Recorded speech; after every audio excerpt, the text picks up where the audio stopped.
Today, we're going to talk about someone who once claimed he wanted to change the world, who claimed it was all about humanity. But today, this man is prepared to sell his soul. Who is this person? Prince Harry. Look, this is the same person who, after leaving the British royal family, said he was going to change the world, that he was going to work for humanity. But what happened today? Once he left the British royal family, claimed that he wanted to change the world, that it was all about humanity.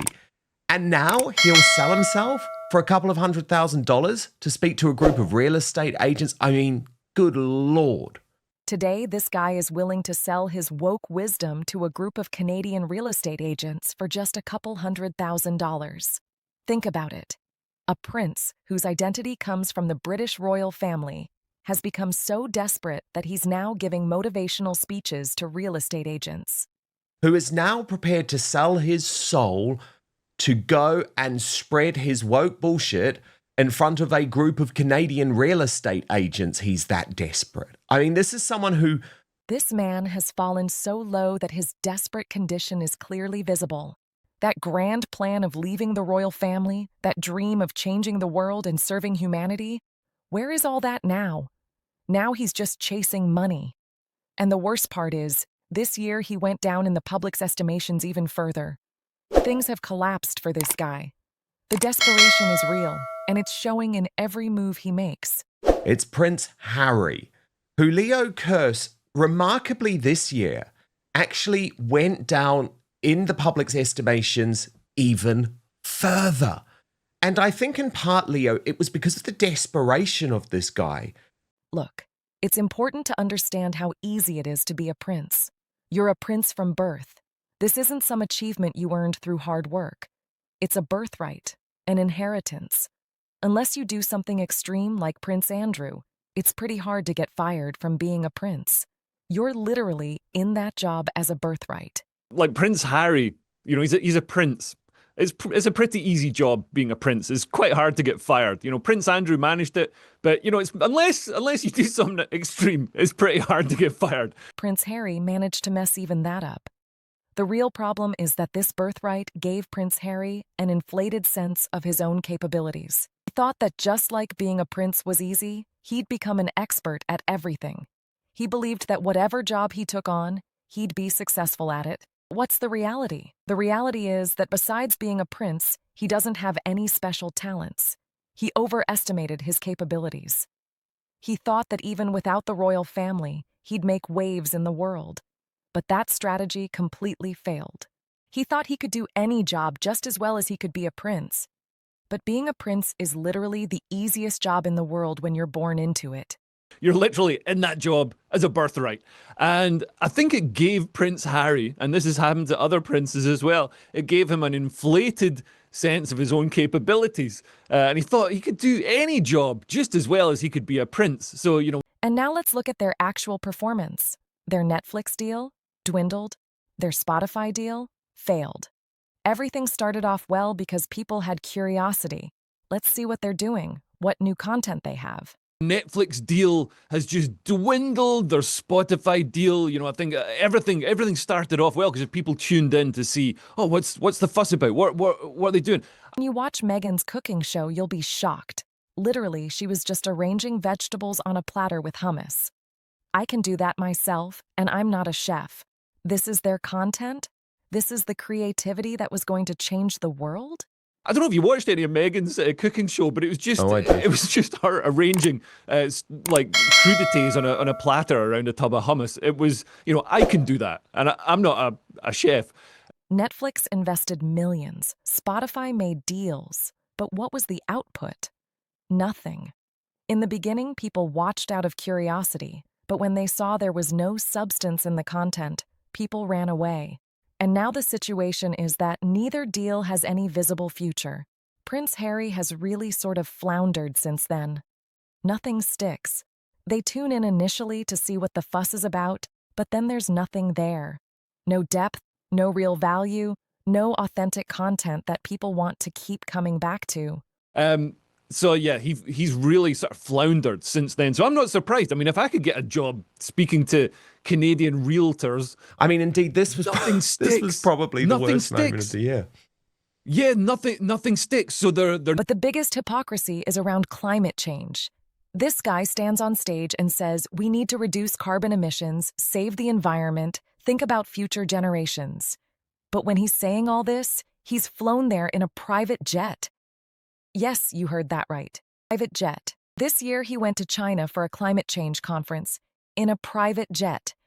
Man, you can get a train to China. Including reduce to your carbon China emissions. this year, Leo. He went on a private jet to China to talk about And you climate can even get a change. train. You can get a train. Or if you really care about the environment, do what we're doing. Have a Zoom call.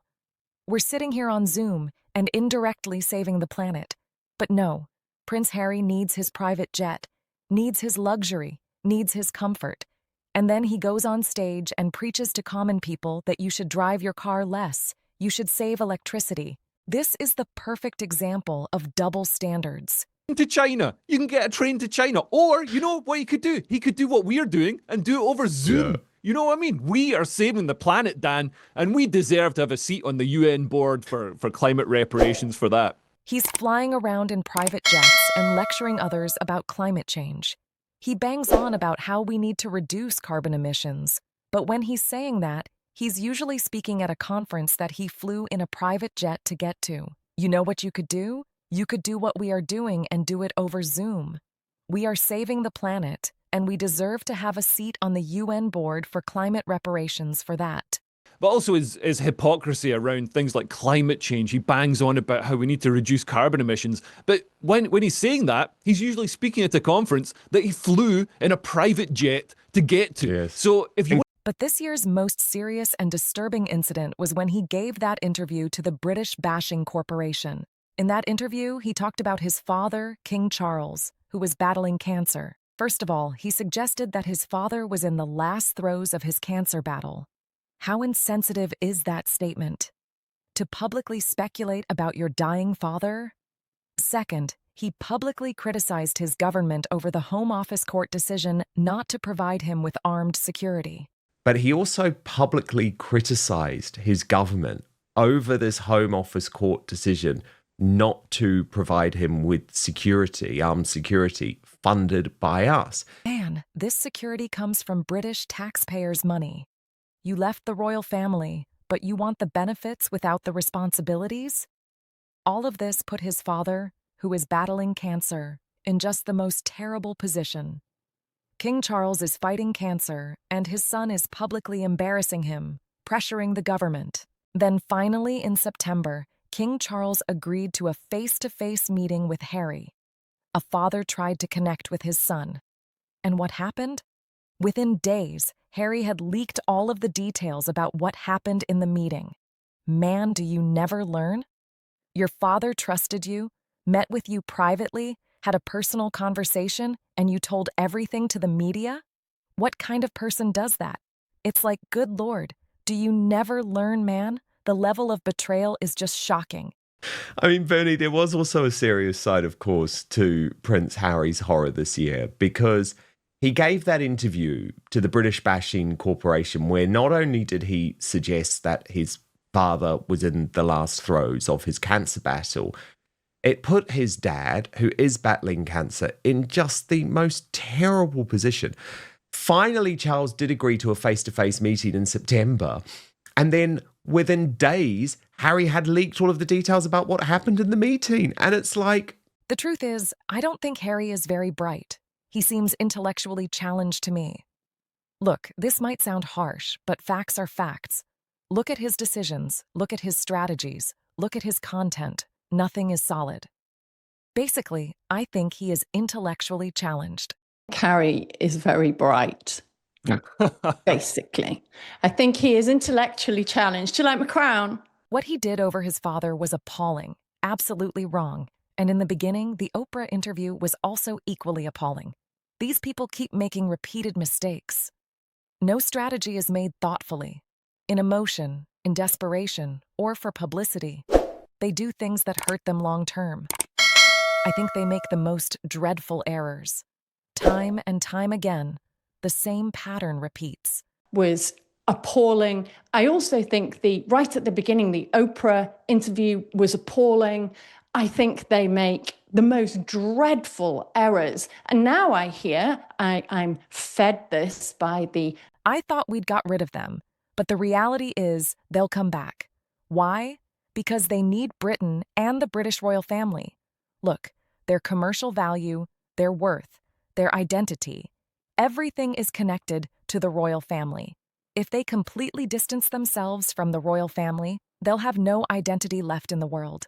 Americans are only interested in them because they're British royals. If that connection ends, who will care about them? Who will watch their cooking show? Who will listen to their podcasts? So no matter how much they deny it, no matter how much they say they're independent, the reality is they need proximity to Britain and the British royal family. This is their commercial necessity. The problem is they need this proximity to Britain and the British royal family for them to have any type of commercial cash anywhere else in the world.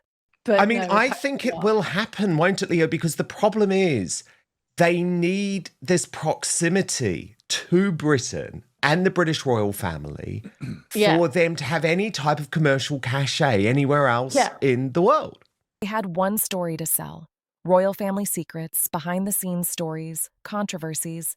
But man, how many times can you spill the same beans? Once they told Oprah, then they made a Netflix documentary, then Harry's book, Spare, came out, then interviews, then podcasts. Now the can is empty. There's no new scandal left. There's no new secret left to reveal. So what will you do now? How will you create content now? How will you maintain relevance? This desperation is now visible in their every move. Speaking to real estate agents, going to third-rate events.